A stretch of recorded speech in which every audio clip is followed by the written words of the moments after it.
મનસુખા વાત કર્યા એમના તરફથી કવિરાજના પાત્ર બાપભાઈ આયા તમને 500 રૂપિયા જે હો મિત્રો ઈ આજ મિનરો ને બોલના બોલું ઈ હાડો ગંદો અને હામે જો બોલલો ન બોલે તો કા હાડો નથી ને કા બોલલો હાલો એક વખત ઈ ઓડો જમાન પારની શિખર ઉપર બેઠા અને હાડા બોલલો બોલ્યો અને ઓડાની આંખમાંથી દડ આહુડાની ધાર થઈ જેસર ને જખરો બે ભાઈ બાજુરામ જગુ જેવા નાના રમે પૂછો બાબુ ક્યાં બોલું કે કાઈ નહીં બેટા ભોયરામ ત્યાં ઓછલને વાત કરી કે મારા બાબુ રોવે અને ઓછલ ભોયરામાંથી બહાર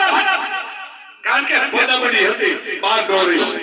કે ભોયરામાંથી બહાર આવી અને આ વાડા ને અમે જોઈને કે છે કે હે કેરા કોટ